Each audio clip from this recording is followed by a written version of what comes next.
Hey everybody and welcome. Today I'm creating an abstract art journal spread with watercolors, and this is a process which I often use when I'm in kind of a creative block or if I'm not very inspired and I'm also not sure what to do and what to create. Then I just take my watercolors out and play in an abstract way, just intuitively without any plans, just for the process, because usually that brings my inspiration back.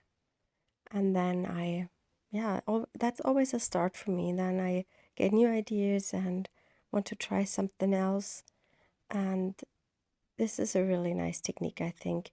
You can try out if you are yourself in a creative block, or if you are also feeling not so inspired, or you don't have any ideas but you want to create something. And it's also always a nice idea to test out new watercolors in case you maybe get a new watercolor palette. I'm working with the paints from Paul Rubens. I did a review video for these a while back, and I will try to link that up either in the info cards or in the end cards. The color palette I got from them is really nice. It's the original Paul Rubens color palette, not the meinen or whatever. And they have a bunch of granulating colors in this set.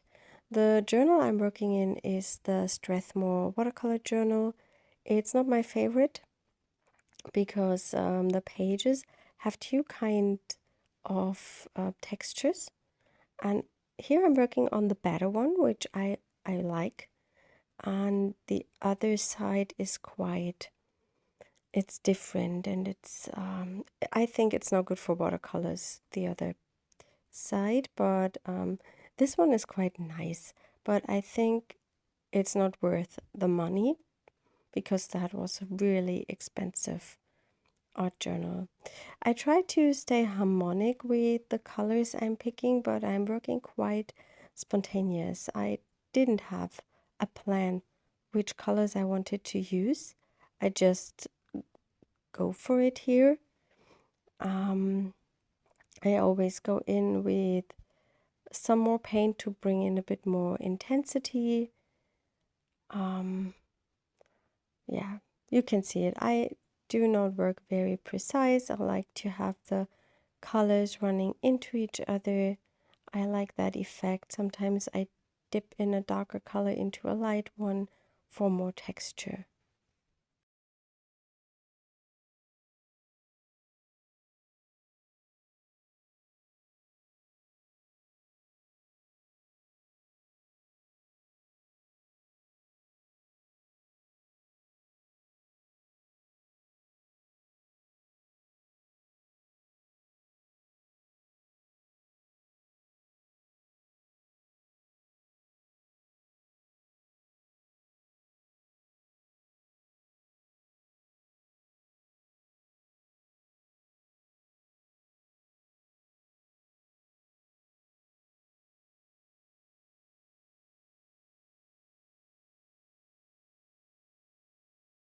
When I'm done with the watercolor layer, I want to go in with the Derwent Inktense pencils whilst the paint is still wet.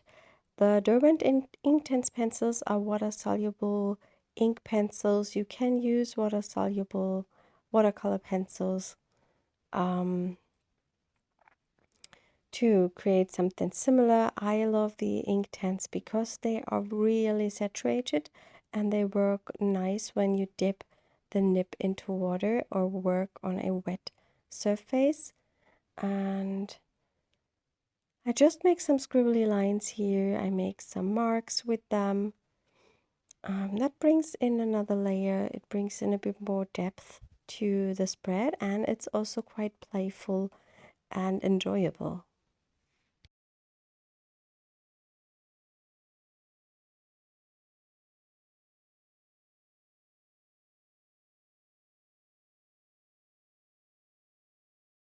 I'm dipping the nib of the pencil into my paint water so I get a really saturated application of the pigments. and that's what I really like.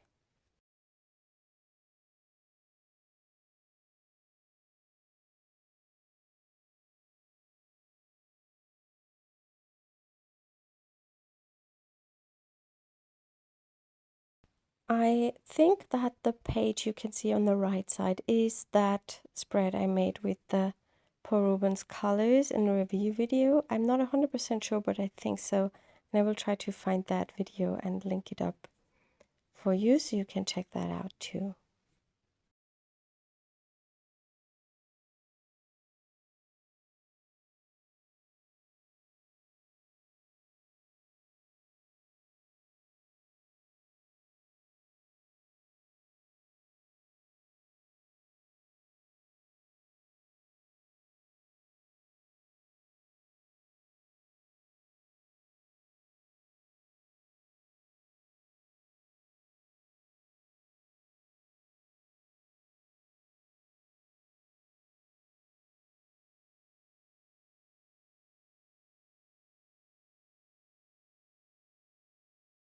Once I'm done with this wet and wet mark making, I will let the page dry completely, and then I come back to add another layer with mark makings, and I will use some stamps for that. I'm using stamps from my Mix It Up stamp sets because they are very versatile and give you some nice background textures. And I also try to use inks or colors that are already on the page. So I'm not going to stamp everything in black.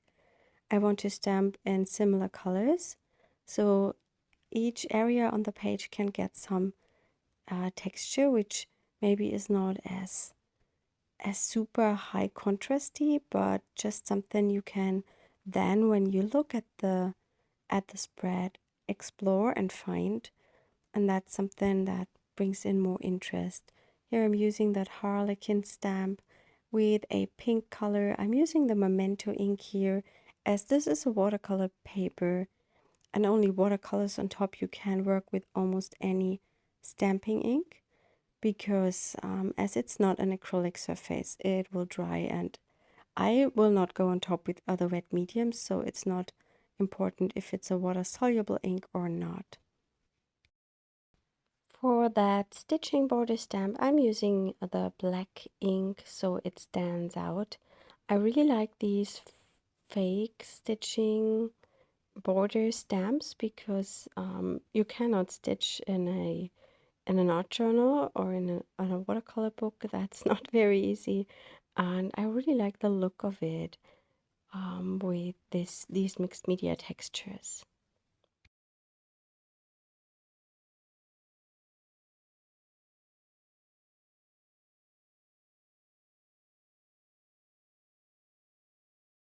I wanted to add another black element because if you only have the stitching borders that are black, it looks a bit weird, I think.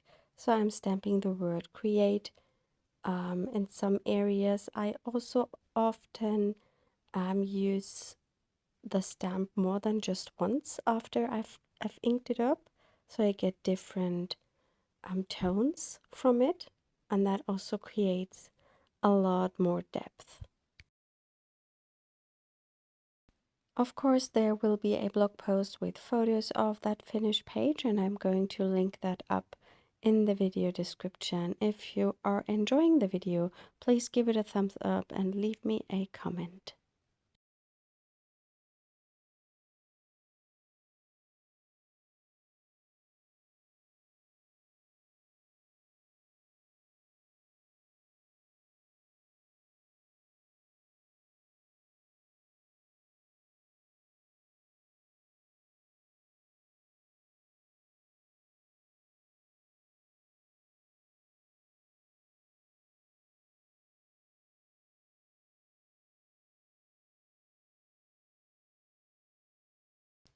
I decided to also stamp these butterfly wings from the Mix It Up 6 stamp set, also in black, and I stamp each of them to the edge of the pink areas on each side.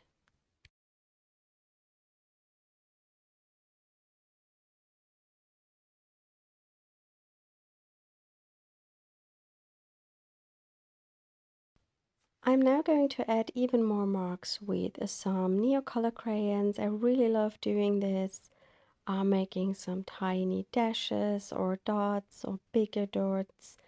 And I always use colors that I have already on my spread. I sometimes use a lighter shade. That's what I really like about the Neocolors. They are opaque and you can work a light over dark, and I try to stay cohesive, and with this technique you can kind of merge the areas together a little bit more and make the piece look like a whole and not so separated. And it's also a really fun process that just working with the supplies is quite inspiring, but I think often we don't know what to do, and this art journal page is a good example what you can create. It's easy, nothing you have to think about a lot. It's just playing with materials, and that's what's inspiring me, and I'm pretty sure it will also inspire you.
I wanted to finish this spread up with some splatters, and I'm using the Art Graf crayons for that.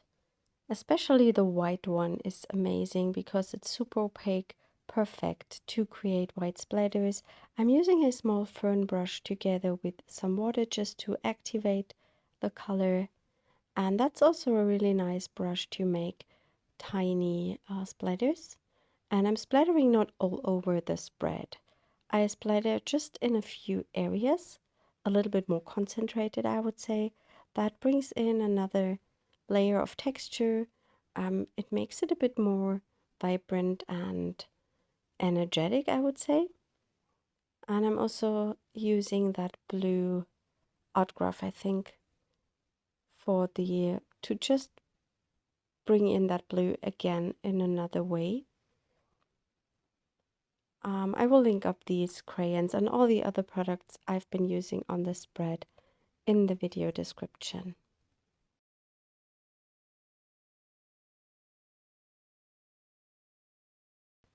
I'm happy with the spread, and I will call that page done. I hope you enjoyed this little video and you are inspired to create your own spread. And I wish you a lovely rest of the week. Bye.